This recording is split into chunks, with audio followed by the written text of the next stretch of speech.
My name is Carmen Johnson. A little over a year ago, I read an article on the internet about women our age who were in seemingly very stable marriages and dreamed of their husbands having an affair. Yes, it sounds strange, I know. This seemed so strange to me that I read the entire article, and that's what ruined my life. The article talked about women who wanted their husbands to take mistresses so that they would have a reason to divorce. In most cases, husbands did not beat or abuse women, they did not cheat on them, they were not alcoholics or addicts. In most cases, everything was fine with the husbands. The women simply stopped loving them. In most cases, women also did not have or did not plan to have an affair. They simply stopped loving them and they married. After reading the article, I was even more shocked because what was described matched my life almost exactly. The more I thought about it, the more it started to fit my situation. It was a word-for-word perfect description of my life. My husband, Alan, was fine. He's a truly good person. He is a great provider and an even better father to our daughter, Joy. He is very compassionate and forgiving, and I know he loves me with all his heart. He would be a great best friend, but I miss those feelings for him anymore. I remember when we were first together, there always seemed to be a fire burning between my legs, or an itch that only he seemed to be able to soothe. But after 25 years of marriage and 23 years of marriage, I think he's finally gotten over that itch because I don't have those feelings anymore. Don't get me wrong, I still love him, but it's more like loving a brother or cousin. I thought about it for a couple of days and wondered what I should do. I was thinking about this one evening when one of my childhood friends came over to pass the time. Alan got home from work an hour or so ago. He stopped by our home gym to get off the weights, as he put it, while he waited for the sun to set. Alan is a runner. Michigan gets so hot in the summer that Alan usually waits until 6:30 or 7 p.m. to go for a run. He kissed me and then went to pound the pavement while I sat down to talk to Patty. "He's so sweet, Carmen," she said. "I love how after all this time he still loves you. Usually by their age they get tired of their wives and cheat with their secretaries. But this man still loves you just as much as he did when you first started dating." "Yes, great," I said. I think my tone made it clear to Patty that I was not very enthusiastic about the topic. "What's wrong?" she asked. "Are you really having trouble in paradise?" "Not really trouble," I said. I grabbed her hand and dragged her to our home office, where I showed her the article. She read it and then looked at me with a smile on her face. "So you want Alan to have an affair?" she chuckled. "Just so you have a reason to divorce him. Honey, you're crazy. Maybe you don't remember what single life was like. The last time you were single, it was that, more than 20 years ago. Believe me, when you were single, it was a completely different time, and you were young and beautiful. You could choose any guy you wanted, and you chose the sweetest, the smartest, with whom you fell in love, got married, and had a child with him. You've won the grand prize, honey.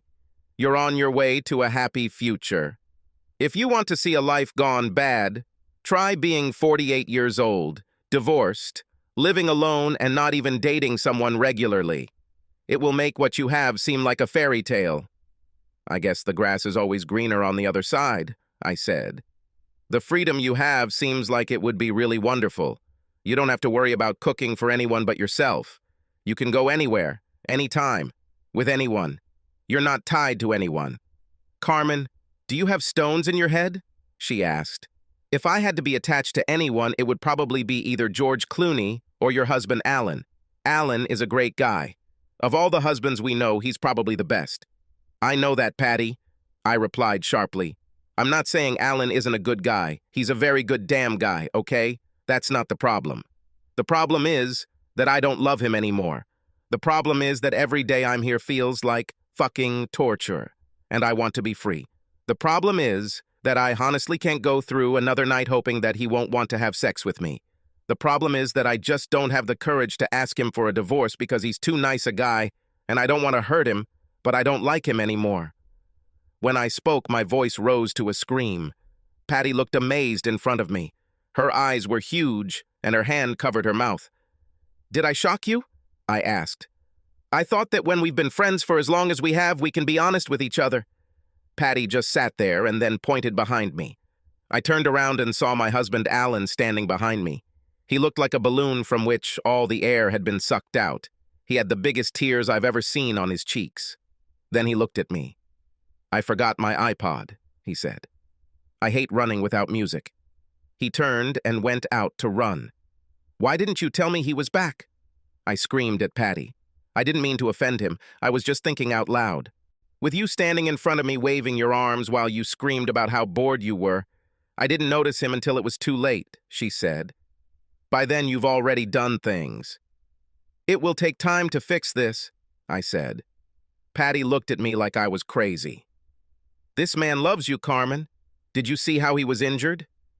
I simply nodded my head. "My husband Alan is one of the strongest people I know.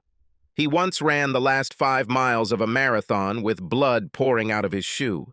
He cut his leg on a piece of metal just over a week before the race. The stitches were removed just 2 days before. After running over 20 miles, this leg again tore a deep cut during a race. He continued to run step by step in agony, but he finished. "I think you don't even understand what you did, Carmen," Patty told me. "I really think you read that article and started to feel this way because of what you read. I think you'll end up like one of those stupid women who listen to Oprah and make their marriages much worse than they were." After Patty left, I started thinking about what I would say to Alan when he got home. I felt a deep sense of anxiety. I actually regretted that he overheard what I said. I think I would have expressed myself differently if I had the opportunity. Alan treated me like a gem throughout our time together. He never said a harsh word to me, even when he was angry. He deserved much better. Even if I was going to tell him, which I didn't plan to, I would have said it in a much kinder way. About half an hour after Patty left, the house phone rang. I picked up the phone. "Hello, Carmen. This is James Peterson. I work with Alan. One of our clients had an emergency with their ventilation system, and since Alan was developing the system, we need him here as soon as possible. I tried to call his cell phone, but the phone goes to voicemail. Do you have it?" "No, James. He's out for a run. He should be back soon. As soon as he gets there, I'll tell him you called." "Thank you, Carmen," he said. Then he hung up. About 10 minutes after his call, Alan returned.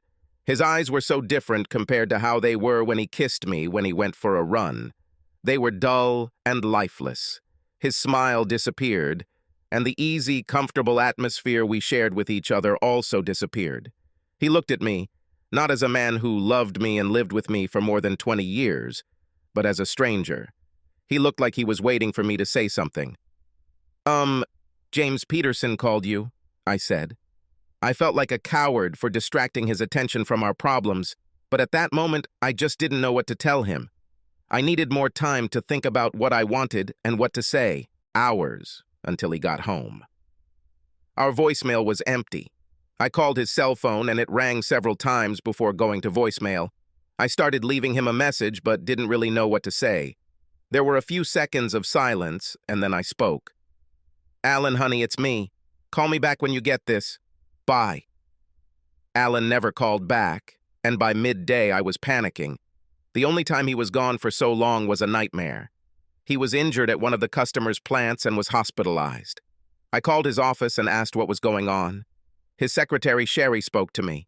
She seemed very cautious and different from her usual self. She was very polite, but spoke to me in her professional voice. I've known her since she first started working and didn't yet know how to operate their phone system. She usually switched me straight to Alan after telling me a joke or telling me to beat him up, because they were all rude to her. "Sherry, did they handle the emergency?" I asked. "What emergency are you referring to, Mrs. Johnson?" she asked. She called me Mrs. Johnson instead of Carmen, which in itself was a warning. "Is Alan there?" I asked. "He's not in the office right now," she said. "Can I take a message?" Her answers to my questions were very professional and probably rote. She didn't give me any information. I didn't know if there was something going on at the company or if Alan was just angry at me and asked her to screen his calls. Patty stopped by after work, dying to find out what happened to Alan later. We talked and drank some wine to while away the evening. While we were together, my daughter Joy came and joined us for a while. I wondered why my daughter was taking the evening off from her fiancé, but was glad for the company. We drank a few glasses of wine and talked. I noticed that my daughter was watching me. Usually when she came suddenly, it meant that she wanted to ask for something. Perhaps she had another expense for the upcoming spring or wanted something that neither she nor her future husband could afford. I was sure she was just being polite until Patty left, and then she would tell me why she was really there. She went upstairs for a while. She came back with several hangers full of things, but I couldn't figure out what exactly was in them. Joy had a lot of clothes still in her closet in her room. She often took piles of her things into the apartment she shared with Ted. As I stood up to refill my glass, I heard her ask Patty, "Aunt Patty, what the hell is going on with my mom and dad?" I heard them whisper, and when I returned to the room, they stopped talking. "Why the hell are you talking about me behind my back?" I asked. None of them answered. They just looked at me with that deer-caught-in-the-headlights expression. "Well?" I asked. "I asked Aunt Patty what was going on with you and Dad," Joy said. "Honey, nothing's wrong. It's just a misunderstanding," I said. "I tried to tell her that," Patty said. "I told her that your father just misunderstood some of the things you said." "How many ways are there to understand I don't love you anymore?" asked Joy. She suddenly stood up, shaking her head, and prepared to leave. I could tell she was furious. "Joy, sit down, honey. Don't leave. Let's try to discuss this," I said. "Mom, there's nothing to explain," she said with a smile. It wasn't a very friendly smile. I knew my daughter. She was furious. But she was nice for party's sake. She was so much like her father sometimes. No matter what happened, just put on that happy smile. "Come on, Joy," I said. "I know you want to say something." Then she exploded. "Where the hell is my mother? What did you do to her? Where is the woman who taught me never to do harm, even to strangers or homeless people?" "Joy," I started. "You read some stupid article, not in a medical journal or written by a psychologist. You read it on the internet, and then you offended the best person I know," she said. The sarcasm in her voice and on her face was very clear. "So your father told you, huh?" I said. "I knew he would try to twist it to make me seem like a villain just because I want to get out. Don't I have a right to be happy too?" "Mom, Dad didn't tell me anything," she said. "I went to his work to ask him to pay for the photo fay for the wedding. Ted and I simply can't afford the prices they're charging us. He said he would be happy to pay for it. But I noticed that something was wrong with him. I stayed a little longer to try to figure out what was going on. I told him I would come here to give him printouts of prices and packages, and we could decide who to hire. He told me it was better to bring them to the office. That meant either he didn't want you to know he was doing it, or he wasn't going to be home. Mom, he looked terrible. I could tell he was really suffering and just trying to put on a brave face for me. I left and stayed in the hallway after Shelley came back to the office. I heard her tell him that his divorce lawyer was on the line. I was shocked, but I've seen enough parents get divorced from my friends. The way Shelley talked to him, she was very caring. I could see that she was trying to be his friend and support him in this. I went back and talked to him. I told him I heard them talking and asked what was going on. "Do you know what he told me, Mom?" she asked. "He told you that I began. "Nothing, Mom," she said. "He told me the same tired crap about how it had nothing to do with me, and that both my parents loved me, and that there wasn't always a right or wrong about these things. Sometimes people just change," he said. But Mom, when I looked at him, barely holding back the quiver in his voice or the tears in his eyes, and I thought, so yeah, I picked up a couple more suits for him to wear to work while I'm here. But I really wanted to take a look at you too. I thought maybe you'd be upset too and we could work it out. But you're sitting here quietly drinking glasses of wine with Aunt Patty while my dad is miserable. So yeah, I asked her what was going on.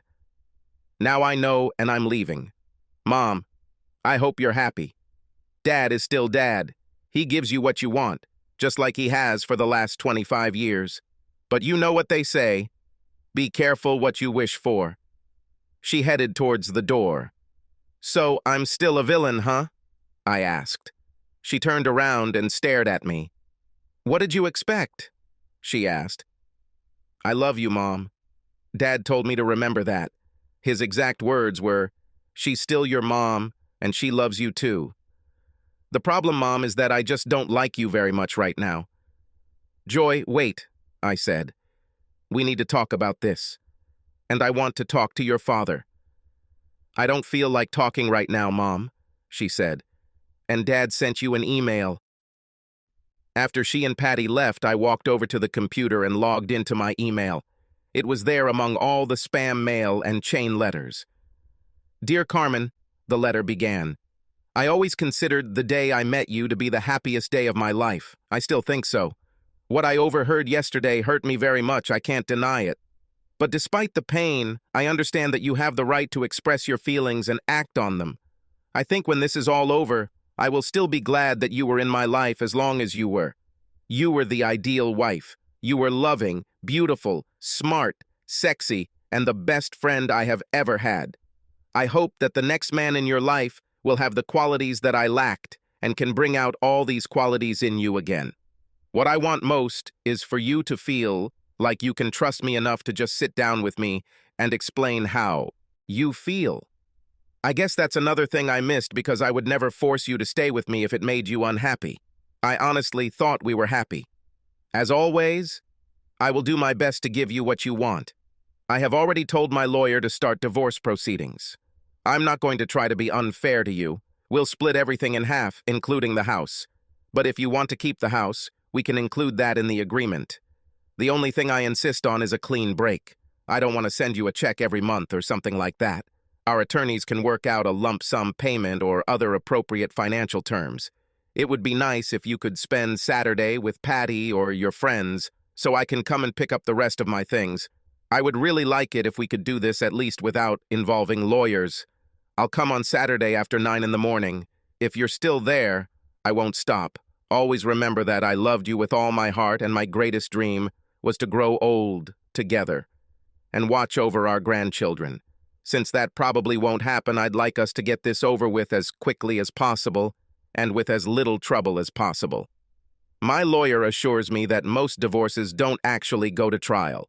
We have no custody or child support issues, so all we have to do is agree on finances, sign the papers, and move on. I really enjoyed the past 25 years, but that was probably just my ego. Now it's your turn to enjoy the next 25 years. I hope you find what you are looking for. Love, always, Alan. When I read this letter, the first thing that came to my mind was relief. Patty told me several times about how her divorce was filled with hostility. They argued about every little thing for months, dragging out their divorce until it seemed like it took them years to free themselves from each other. Even after it was all over, he continually cheated her out of child support payments until they ran out. They divorced more than 10 years ago, and both still could not meet each other without a quarrel. However, only I knew the strangest things about their divorce. Greg dated a lot of women, and so did Patty, but neither of them ever settled down with anyone else. More often than not, Greg dated frivolous women, and Patty complained loudly about the types of men she dated. Both were unhappy, and secretly they met several times to have sex. There was no commitment, and they didn't stay together overnight. They just met, had sex, and left without saying a word. I wondered if I would ever become that desperate. But at least Alan's letter let me know he meant to be right, aggravated with me during the divorce.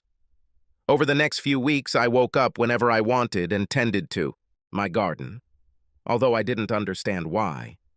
The house was on the market and it made me want to cry, but I couldn't help it. I haven't worked for over 20 years. There was no way I could afford a house. If I wanted to keep it, I would have to pay Alan half the price of the house. And besides, I just didn't need such a big place on my own. Most likely, I would end up in an apartment like Patty's. Maybe I would even end up in an apartment in her building. It would be a good idea because then I would have a friend nearby. Patty could be my guide to a carefree single life. A few weeks later, Patty suggested that we rent an apartment together.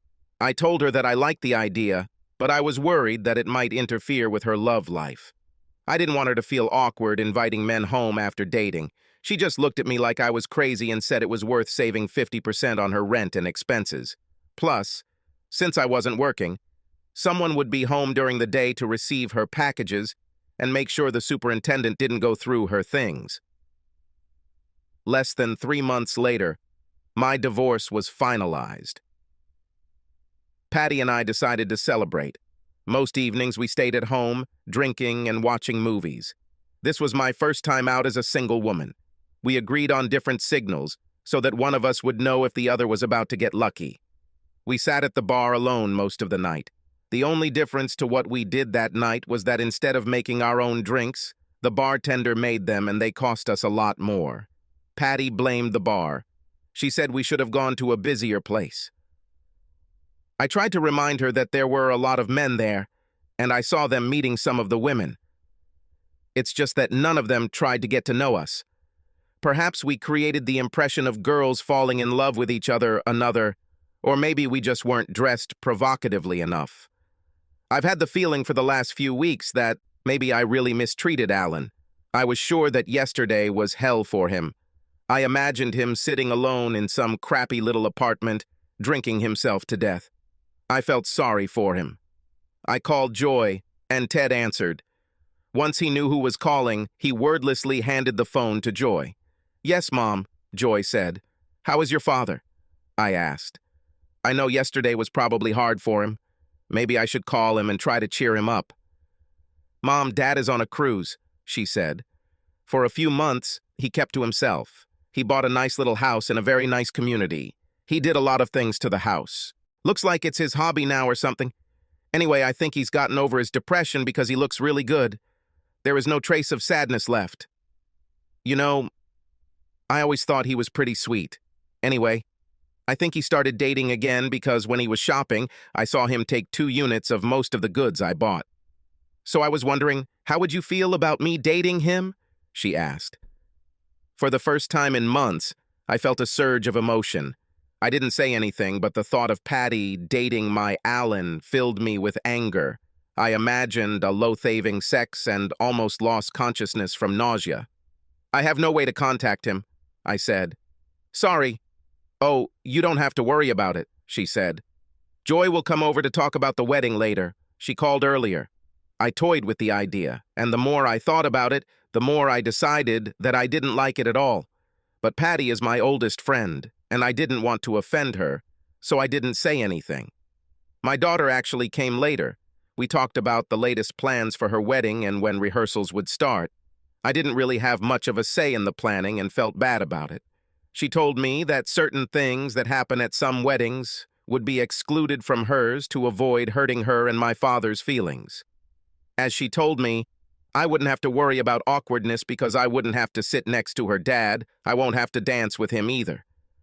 "But I don't mind sitting with your father," I said. "And it will only be one dance. Your father isn't a very good dancer anyway." She just looked at me and shook her head. "Well, it is," I said. "He stepped on my feet so many times." She continued to shake her head. "Mom, that's not the point," she said. "It was Dad who didn't want to dance with you. Dad is a great dancer now, but he didn't want Selena to be jealous." My head started hurting at that moment. "Who the hell is Selena?" I exploded. My speech sounded strange and I felt heat all over my body. It seemed like I could only move one side of my mouth. I tried to stand up so Joy could tell me who Selena was, but my left leg just gave out. After that, everything became blurry. Joy sat me down and called an ambulance. The only thing running through my mind was, who the hell is Selena? I woke up a few hours later with my daughter and Patty sitting next to me. They called a nurse when I came to. The nurse came with the doctor. He examined my eyes and checked my vital signs. He asked me to extend my arms towards him, and I did so. He told me to spank his hands one at a time. I tried to hit him as hard as possible. He treated me like an idiot. "Can you say something for me?" he asked. He still spoke very slowly. "Joy, who the hell is Selena?" I asked. "She speaks very clearly and well," he said. "She has control over her motor skills and speech." "She also doesn't have any memory loss," Joy said. "She remembered all the places we stayed." "Yes, but her blood pressure is rising again," the doctor said. "Maybe it's better to talk to her so she can calm down." He went off to do what doctors do, and left me with Joy and Patty. "Mom, do you remember the cruise that Dad went on a few months ago right after your divorce?" asked Joy. "Let me guess. He met some old bitch there and fell in love with her?" I replied sharply. Neither Patty nor Joy could believe how angry I was. "Mom, if you don't calm down, I'll make them give you a sedative," Joy said. I looked at her and she started talking again. "Dad did meet some people on the cruise, but not Selena. He met people from his car club there. It's a group of people of all ages who drive powerful cars like Dad's Mustang. He started doing things with them, going to car shows and making trips. I loved it, because it got him out of the house, and more importantly, out of his shell. I don't think you understand how painful it was to sit and watch my father slowly die before my eyes." "I'm very calm," I said, "and I remember it all. I'm a bad guy. I just threw your dad away like old trash, so how about we get to the point? Anyway, a few weeks after Dad started getting involved, Selena showed up at one of the meetings. She had one of those new Camaros. Her husband bought it. He was as much a Camaro fan as Dad was a Mustang fan. Her husband died, fighting in Iraq. Her uncle was a member of the club and dragged her there to get her out of the house. It took a while, but she and Dad started spending time together. She has a son about 6 or 7. Wherever they went, they took him with her. I think it didn't start out romantic at all. They just did things together. They went to dance classes together, car classes, and picnics. Dad helped with her son's baseball team. She's really nice, Mom, and she's invited to the wedding. She helped a lot with the planning. If you give her a chance, Mom, I think you can become friends. After all, you have nothing to fight about. You didn't want Dad, and although she won't admit it, I think she wants him." I didn't know how to tell Joy that even though I'd never met her, I was already mad at Selena. Over the next 2 days, the doctors and hospital staff ran many tests on me. I had a very mild stroke. In a few days, I'll be good as new. But they also discovered that I had high blood pressure. I also had a very serious hormonal imbalance. To treat high blood pressure, I will initially take medication. But if I change my diet and exercise more, I might be able to get off the medication. If not, I'll have to take them for the rest of my life. They also started hormone therapy while I was in the hospital. After 3 days on hormones, my body began to react. I was horny as hell and wanted my husband back. I was supposed to be discharged from the hospital the day before the last rehearsal, Joy's wedding. My seamstress came to the hospital and fitted my dress. After a week in the hospital on hospital food and a low-fat, low-sodium diet, I had already lost several pounds. I asked Joy why her father didn't visit me in the hospital, and she looked at me like I was crazy. "Mom, you remember how much you offended him?" she asked. "We're just lucky that he's coming to the wedding. For a long time, I thought it was going to be either or." "What do you mean?" I asked. "I thought either you would be there or he would be there," she said. "But I was sure that I would not have the opportunity to get both of you." "Joy, I was never mad at your father," I said. "In fact, I never stopped loving him. I wouldn't have a problem if we both attended your wedding." "I know this, Mom," she said. "Well, I know most of it. It was him. What you said about not loving him anymore and him not turning you on really hurt him. It would be too awkward for him to approach you." "Well, I was wrong," I said. "What do you mean?" she asked. "Joy, I still love your father, and I want him back. I can't wait to see him and tell him," I told her. "Mom, don't try to create any nonsense at my wedding," she snapped. "If I have to, I'll make them drag your ass out of there. Unlike some of the women in this family, I will only do this once. I met a man with whom I want to spend the rest of my life being creative." "Don't you understand?" I said. "Yes, Mom," she said. "I understand. I spent a lot of time talking with Aunt Patty. She told me everything about your life. So, you decided to try to win him back when he finally forgets you and finds his happiness." "No, stupid," I smiled. "I had a hormonal imbalance. My system was out of order. Over time, it gradually got to the point where I simply had no sexual or romantic desire at all. I was like a robot. Patty and I dated and guys groped me, and it didn't affect me at all.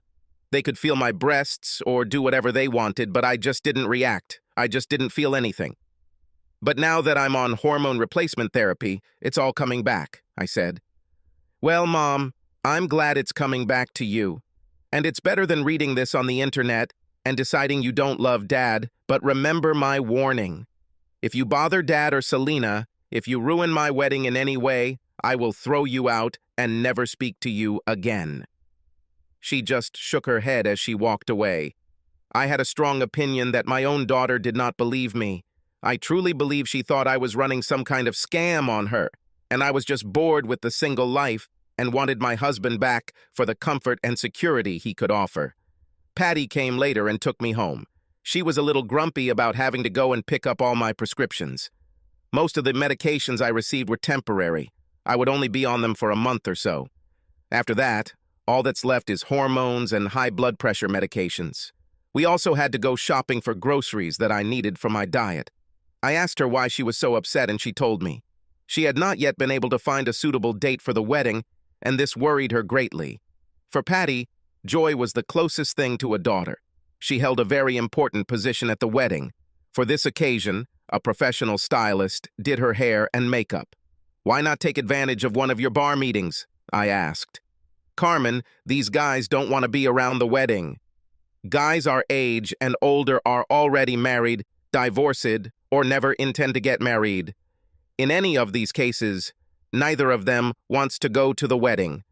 Guys who don't want to get married think that asking them to go to a wedding is the same as giving them a hint that they don't want to. Guys who are already married have no interest in weddings and are probably worried about someone their wife knows seeing them there with another woman. It will be awkward because even if no one finds out, I will know that I just failed to get a date, she said. But Patty, we date all the time, I said. We could probably get more if we wanted, but we don't go out every night. She looked at me again and tilted her head to the side. Carmen, do you know what a date is? She asked me. It started to piss me off that everyone treated me as if they had touched me on the head. Of course I know, I snapped. We went there last week, remember? Carmen, she said softly, we don't go on dates, honey. We never do. A date is when a guy who wants to get to know you better invites you somewhere to spend time with you and learn more about you. Sometimes it's dinner or a movie or something else. On a date, a guy tries to impress you so that you become interested in him. We don't go on dates with Carmen. We have sex. I looked at her again and she continued. When a guy asks you out, the main activity is the date. Of course, most guys hope that you'll give them something extra later if you like them and have a good time. But the date is what's important, she said. We meet guys in bars or clubs. They don't pick us up and bring us to their place. They don't spend money on us, and if we leave a bar or party with them, you know there's going to be sex. In short, they are not interested in getting to know us, Carmen. They just want to get laid. Remember when we were young and beautiful and the boys fought for us? Remember how we looked at those women who hung out in bars and basically slept with whoever walked through the door? Now we are one step above them. We're not desperate enough to sleep with just anyone, but we've gotten to the point where we'll give any guy a chance who seems acceptable. Maybe that's what you do, I said, but I will get my husband back. Patty started shaking her head. Good luck, honey. Maybe it's possible because that man loved you, like there was no tomorrow. But Carmen, you hurt him badly with what you said. If he still remembers that, I don't think you have good chances. Have you seen him lately? I shook my head. Carmen, he's as good as new.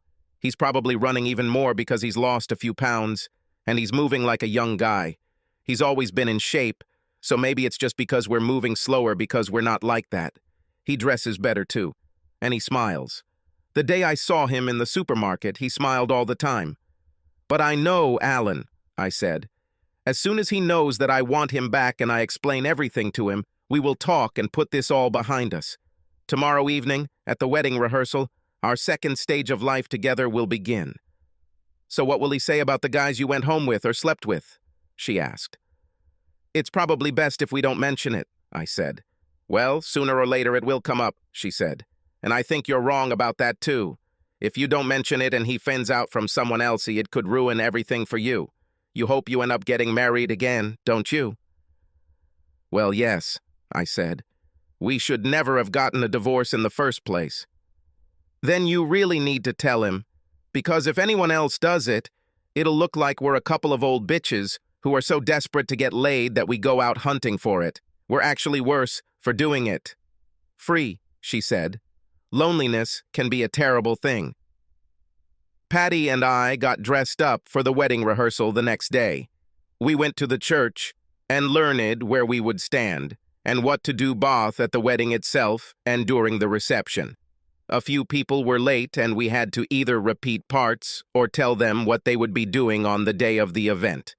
Another thing that bothered me was when the wedding planner said something like, "Okay, after the bride and groom dance together, the next dance is for their parents." Joy told her, "We don't do that." "Why?" asked the wedding planner. "It's tradition, it's cute, and it's kind of fun. When you've been together 50 years and watch your wedding video, you'll look more like your mother and father than you do now. Because there's no way my dad will dance with my mom," Joy said. "And I wouldn't force him to do that for anything in the world." "And I wouldn't do it either," said her fiancé Ted. "You'll never have to worry about that, honey," she said, stroking his face. I think for a moment they forgot that I was standing there. "Okay, we'll leave out the parents' dance," the wedding planner told her assistant. Later, I had the opportunity to speak with Joy in private. "Joy, where is your father?" I asked. "Shouldn't he be at the rehearsal too?" "Don't worry, Mom," she smiled. "Dad and I have rehearsed him walking me down the aisle 100 times, and Selena knows her role too. They went to a car show in Texas." "What do you mean she knows her role too?" I asked. "What is she doing? I don't think I've ever been to a wedding where there was a role for the friend of the father of the bride." "Mom, I already warned you not to start any kind of showdown," Joy said. "A wedding is all about the bride. It's my day, not yours. You've already had your chance. Selena helps with a lot of things behind the scenes. She helps me secure the veil for the headpiece and the dress and a lot of other things. She'll let them know. When I'm ready, Daddy will walk me down the aisle and start the ceremony. She just takes care of all these little things that you can't do. You know, all those unnoticed things without which the wedding wouldn't go smoothly. Selena is not that kind of person. Who just wants to be noticed and is trying to steal the bride's attention? She just wants to help. Of course, I'm sure everyone will notice her anyway. Have you talked to your father about the dances and the seating arrangements?" I asked. "I think leaving out the parents' dance was a mistake, and I really don't see a problem sitting next to your dad at the ceremony. I mean, it's just a couple of dances and a few moments of sitting next to each other. Surely your dad wouldn't mind this." "Well, Mom, this is not your wedding," she answered sharply. "And while I value your opinion, it's my decision. Daddy told me to do whatever I want, and he'll do it my way. I love him too much to force him to do something he won't feel comfortable with." Comfortable, so that's how we do it. While we were at rehearsal, Patty noticed a few guys she liked.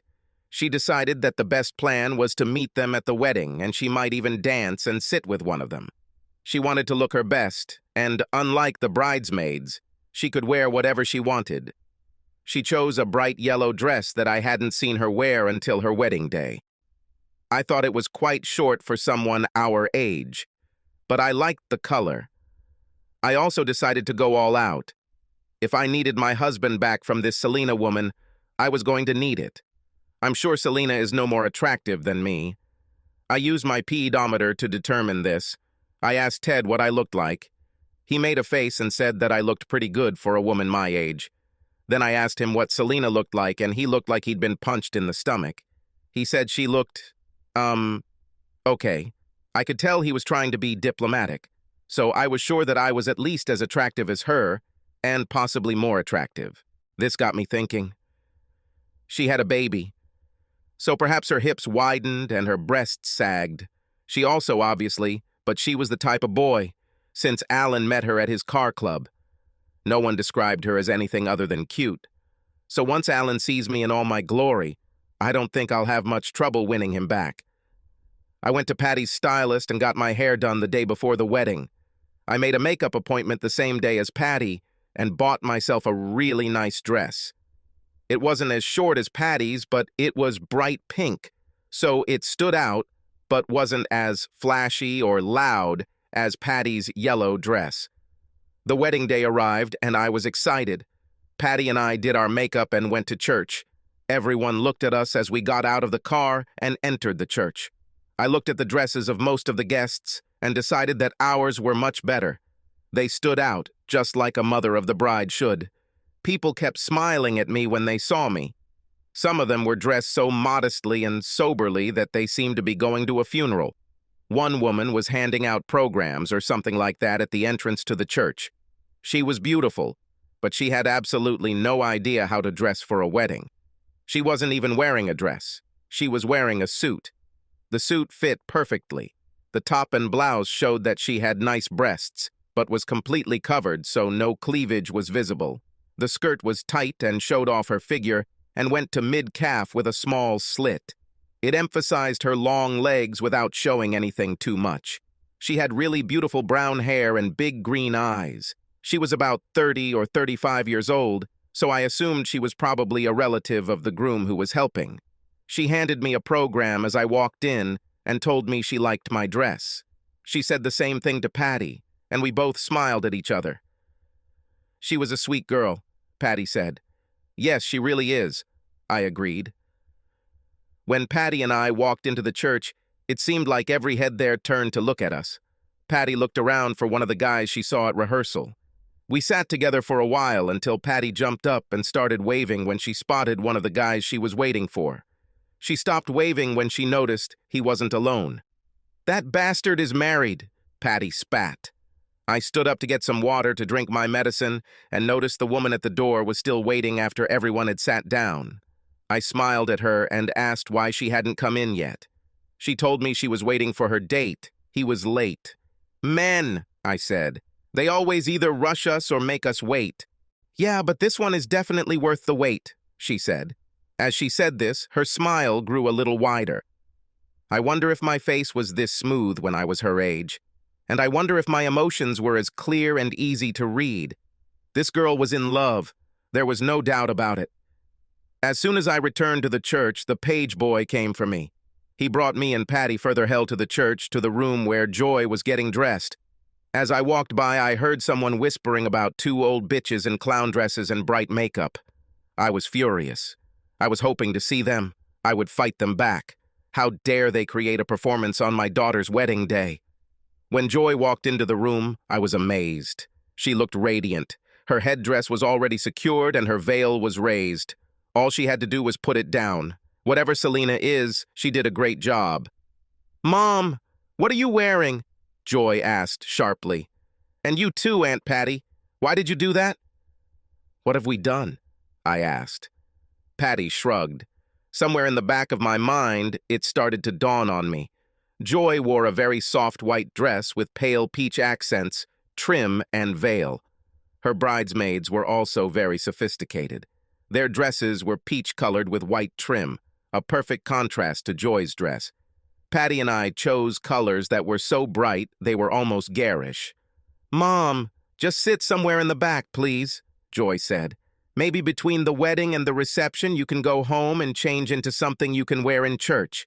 Instead of going to the front where we were sitting before, we ended up taking seats in the very back row. With every row of people we passed, people looked at us from under their eyelids. They were too polite to just stare at us, but before we got to the back, I felt like we were in a candy store because of all the giggles." "It could have been worse," Patty said. "We could be two old bitches in clown dresses." "Damn it, Patty," I said. "We are those two old bitches." Then things got worse. It was a warm spring day, so the door to the church was open. Suddenly, I realized who they were waiting for. I heard the roar of the exhaust system of Alan's Mustang. Hell, you'd think he could find a way to make this thing quieter for the wedding. I looked out the back door and saw him getting out of the car. He really looked good. He looked incredible. His hair was cut shorter and he seemed to have stopped dyeing it. He wore his gray hair short. It suited him very well. "I told you," Patty said, noticing me watching him approach the church. I smiled so hard that my lipstick was on my ears. I heard Alan walking up the steps to the church and my smile widened. I couldn't wait for him to see me. Before he entered the room, I turned back and looked ahead. I didn't want it to seem obvious that I was looking for him. I needed to act calmly. But the thing is, after all this time with my hormones out of balance, now that they were normal, my panties were almost wet. Alan and I weren't going on a date after we got married. It would definitely be casual sex, and he would definitely get it tonight. Another thing that interested me was that Alan came alone. Then I started wondering why the hell he hadn't come in yet. I heard a sound from the hallway. It felt like a slap on the flesh. It didn't sound strong enough to cause damage, more like a playful action. This was followed by a very feminine voice. "Oh, you better stop." Patty and I looked at each other, wondering what was going on.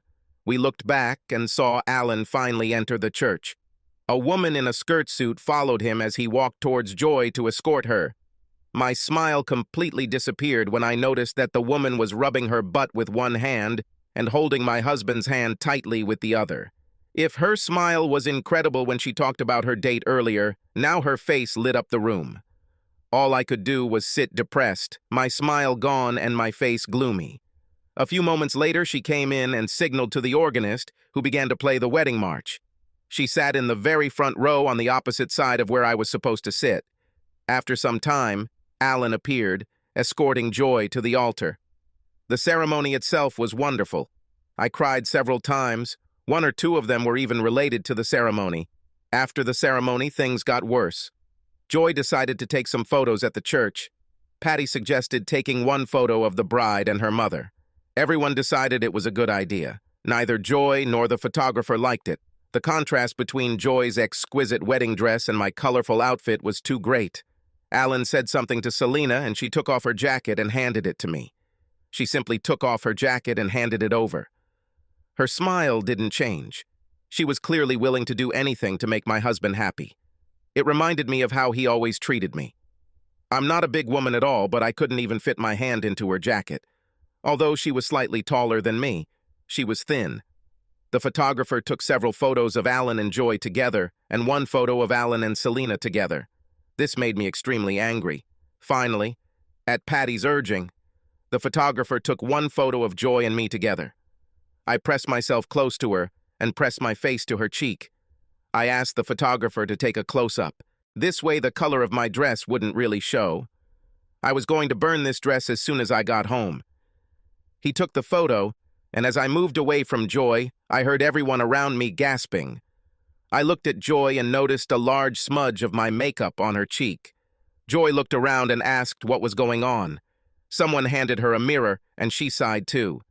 "Don't worry," Selena said. "I'll fix it. Let's go back. It'll only take a minute." Joy rolled her eyes at me and followed Selena. I decided this would be a good time to talk to Alan. At first I was nervous, but then I gathered my will and turned around to find that he was gone. He was on the other side of the church, telling people to go to the reception hall. He told them to drive slowly so they could get used to leaving later because there was an open bar and he was sure half of them would be drunk later. The thing that stood out the most was how happy he seemed. Patty asked me if I was ready to go to the appointment or if I just wanted to go home. All three guys she was following came with dates. 2 were here with their wives, and Philip, the only single one among them, came with a plump woman who held his hand as if she were underwater and he was an air hose. Patty was at least as depressed as I was. "I can't believe he chose the fat one over me," she muttered. It seems we were both masochists because we went to the appointment anyway. Patty was sure that after they got drunk, we could start relationships with some guys. The reception was an incredible party. The band was very versatile and played both modern hits and old standards. I was amazed when Alan and Selena took to the dance floor and practically performed. I would have dropped dead if I tried to walk. Patty came over and covered my mouth. "Joy, when did your father learn to dance like that?" asked Skyla. "He and Selena took dance classes together," she said. "He asked me several times to go to classes with him," I replied. "Maybe you should have done that, Mom," she said. "They look like they're having fun." "Yes," I said. "It really seems like it." During dinner, I became even more depressed listening to the conversations. Ted and Joy were going on a cruise. Looks like my husband and Selena made the same trip. It was full of suggestions about what they should do and beware of. After the newlyweds left, I stayed to drink and watch the dancing continue. It was depressing, so depressing that I didn't even realize what was happening until it happened. "I didn't want to leave without talking to you," he said. I looked up and saw Alan standing behind me. I tried to smile and ran through what I wanted to tell him in my head. This was my chance. I even had papers about my medical condition in my purse. So if he doesn't believe me, I could prove it. I'll just tell him that I've always loved him, and that the only reason I believed that stupid article was because of my hormone imbalance. I didn't mean anything I said, and could we please go back to the way things were? "Before you start saying, 'I told you so,' let me speak," he said. I smiled and nodded. "Now I understand," he began. "When this first happened, I wanted to die. I've loved you most of my life. I just wasn't ready for life without you. I wished so many times that I just hadn't gone back to the house for my iPod. Then nothing would have happened. It didn't work out that way. You and I would probably still be married." "Wouldn't that be great?" I said. "No need to be sarcastic," he said. "I knew you'd feel this way. That's why I never wanted to talk to you. I'm trying to thank you here. Anyway, at first I just wanted to die. I didn't go anywhere, didn't talk to anyone. All I wanted you to come to me and say that it was a mistake and you want me back. Then I started hearing rumors around town about you and Patty running into bars and sleeping with a bunch of guys. At first it was like a mule's hoof in the face. I even met a couple of guys who claimed you went home with them and got busy having sex with them the first night we met. I was really furious, but after a while I think I realized I was just jealous. After all, I married you and we have a child together, but you kept me waiting weeks before anything happened." He shrugged. "Suddenly I realized a lot of things. I realized that you and I had changed a lot in the last 25 years. Maybe the problem wasn't you, but me. There were just things you wanted to do and try that I didn't. Was and wasn't ready. You wanted to get out and look for more sex, more variety, and try different men and so on. I was getting ready to interrupt him and tell him that this was not what I wanted at all. He was not describing his wife, but an accessible girl. "Let me finish," he said. "You also knew that I was just not ready for this. I loved you so much that the thought of you with someone else would have killed me. Or the core, I would kill them.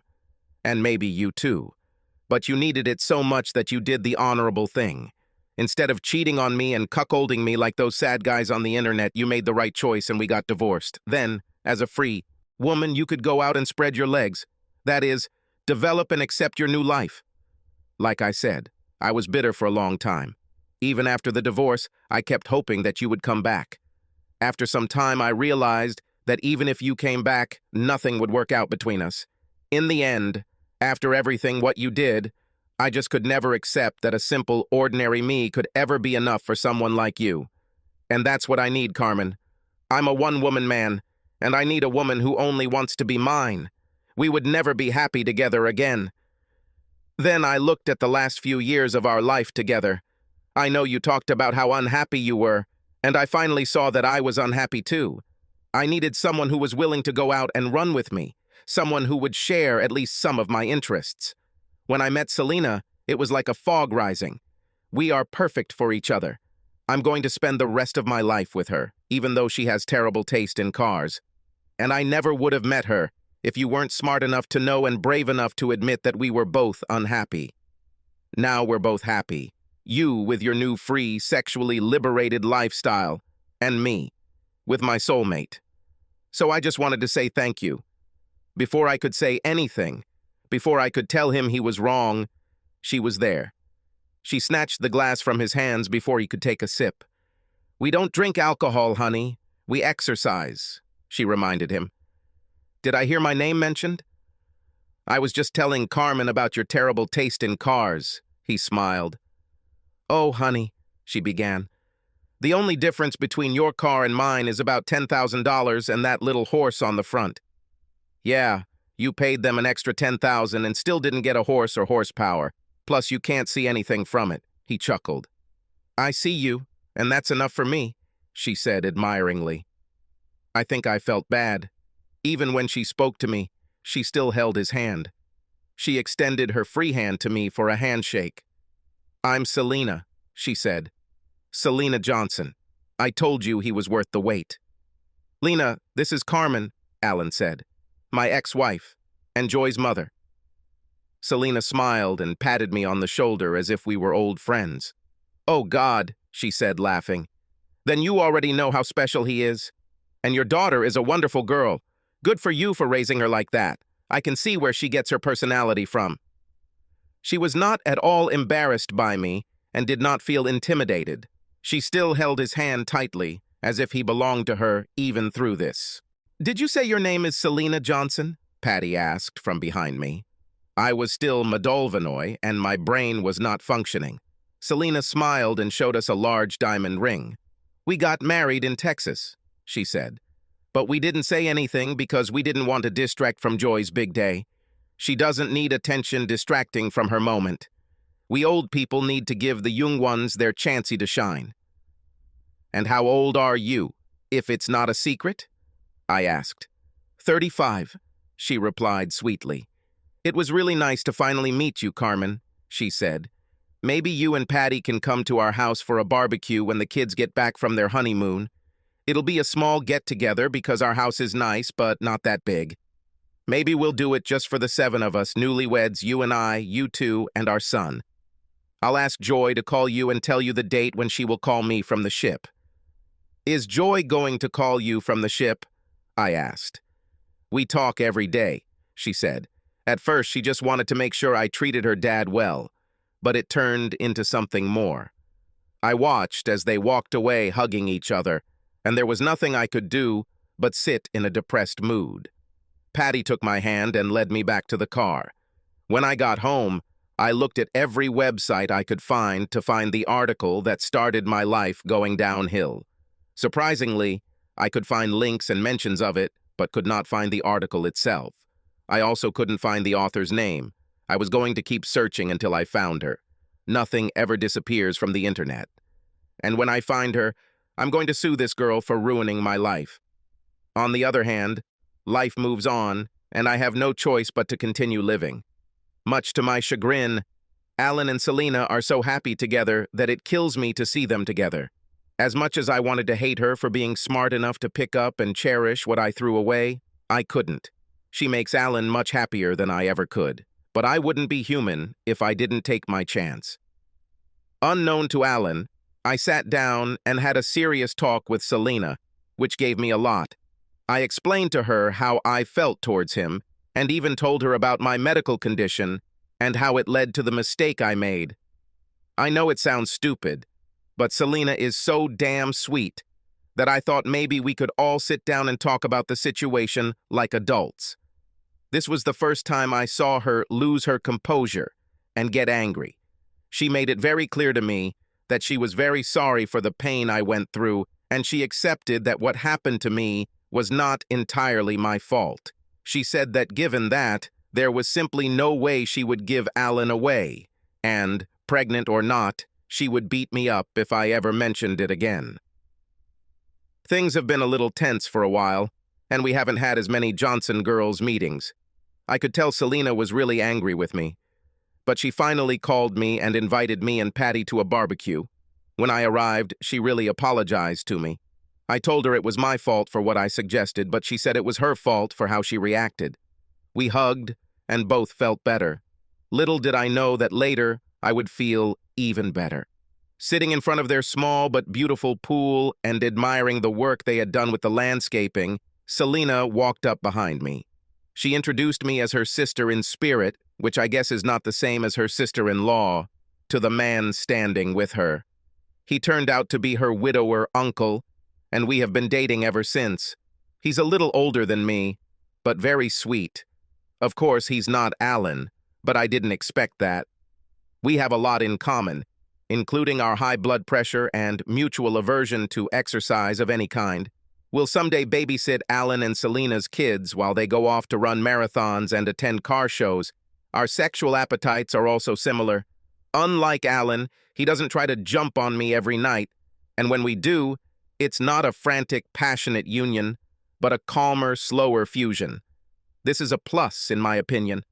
All things taken into account, I ended up, although not where I wanted, but much happier than I deserve. But for all of you women my age who are in a good marriage or a marriage that could be good with a little effort, remember two things. First of all, Oprah and all self-help gurus are the devil. And secondly, the opposite of good is better. I'm still looking for the author of that damn article.